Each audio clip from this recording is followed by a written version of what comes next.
Fala aí, queridos alunos do 5º ano, terceira e última parte da nossa aula do dia 21 de maio. Agora nós vamos ter uma pequena aula de história que a gente vai falar sobre a abolição da escravatura, tá?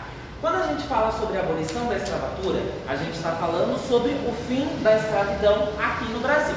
Eu vou começar com a leitura do texto que eu coloquei na lousa para vocês e a leitura das perguntas para aí a gente fazer um bate-papo bem rapidinho.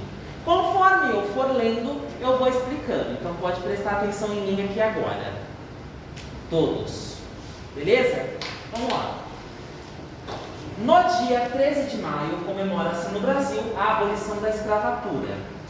Ou seja, foi no dia 13 de maio que acabou a escravidão no Brasil. Em tese, tá? Porque no dia 13 de maio, foi nessa data, em 1888, que foi sancionada a Lei Áurea, a lei que acabou com a escravatura no Brasil. Quem assinou a lei da abolição da escravatura foi a dona Isabel, princesa imperial do Brasil, naquela época, tá? E o Brasil foi o último país livre da América a abolir totalmente a escravatura. Ou seja, quando foi no dia 13 de maio de 1888, a princesa Isabel, que era a princesa imperial do Brasil naquela época, ela assinou a Lei Áurea, que dizia que todos os negros que estavam aqui no Brasil sendo escravizados, agora estavam livres. A princesa Isabel fez isso porque ela era boazinha? Sim. Não, claro que não. Existia uma pressão muito grande dos outros países e dos outros continentes, porque o Brasil era o único país que ainda tinha escravos, tá?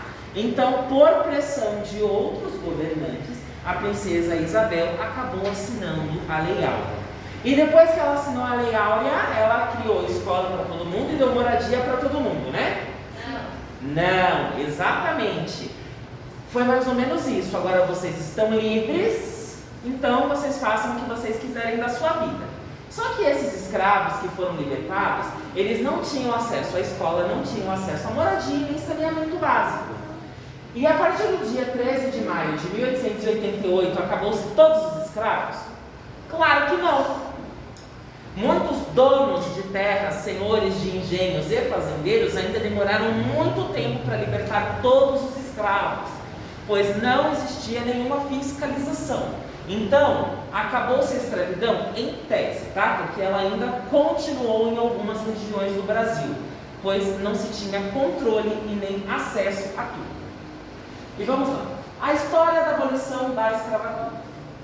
A escravatura foi a prática comum no Brasil desde o período colonial até o fim do Império.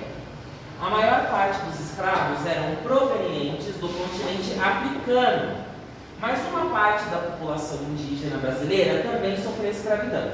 Os escravos eram usados principalmente na agricultura. É sempre bom lembrar que, quando os portugueses chegaram aqui, eles tentaram sim escravizar os índios que já tinham aqui. O único problema é que os índios que já moravam aqui, eles conheciam muito bem a terra, o que dificultava os nossos queridos desbravadores a capturar esses índios. Por quê? Como os índios conheciam muito bem a terra, eles podiam se esconder melhor, né? Então parou de correr atrás dos índios que aqui moravam e começou a exportar os negros africanos, né? Lá na África existem até hoje muitas tribos, as tribos guerreavam entre si e os perdedores dessas guerras entre tribos eram vendidos como escravos para os europeus. Isso não eximia que os europeus entrassem lá dentro da África também, na sua região, em suas várias tribos, e também capturassem negros. A única diferença é que, lá na África, os escravos eram escravos de guerra. E aqui, para os europeus, os escravos eram escravos pela cor da pele, tá? Eu não sei o que é pior, mas vamos lá.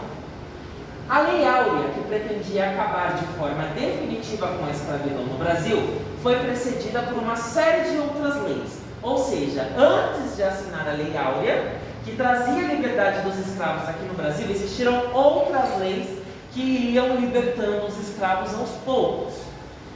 que foram começando a libertar os escravos e retirar os poderes dos fazendeiros, como era a Lei Eusébio de Queiroz, sancionada em 1850, tá?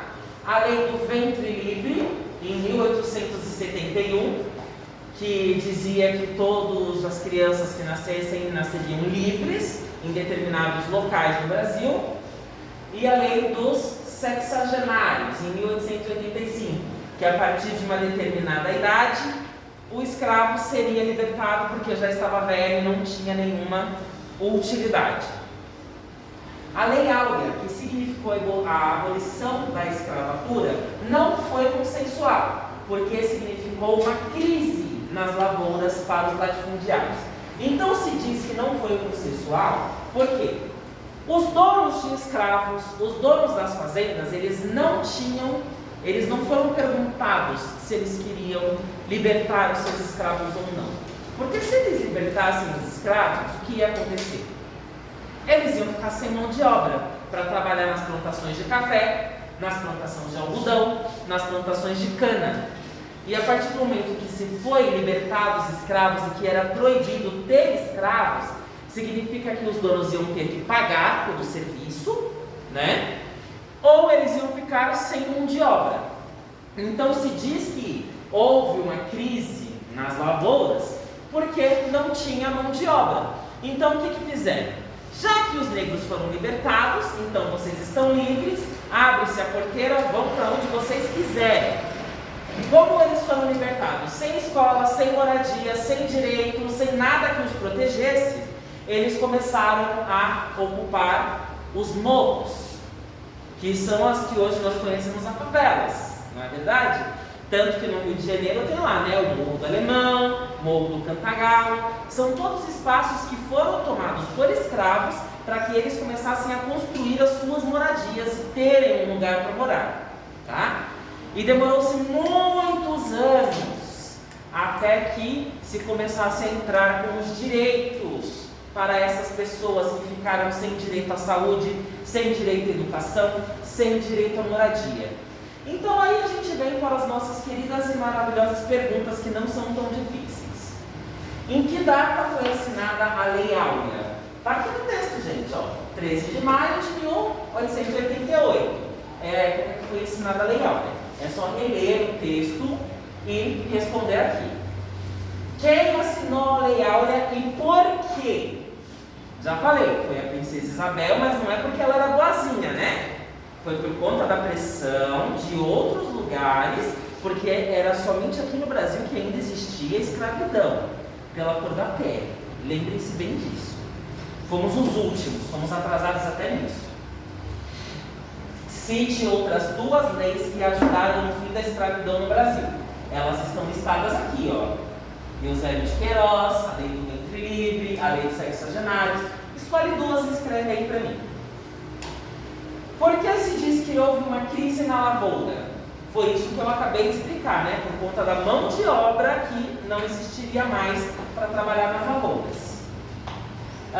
Sim, escreva uma carta à princesa Isabel falando o que ela deveria fazer quando ela libertou os escravos. A gente está falando sobre os direitos de moradia, saúde, educação, né? Saneamento básico, que eu nem sei se, com certeza, naquela época não existia saneamento básico, gente. Se é uma coisa que é podre no Brasil, é o século XIX. Não existia banheiro, não existia descarga. Os caras tinham um pinico que ficava dentro de um caixote dentro do quarto, que era onde eles faziam as necessidades.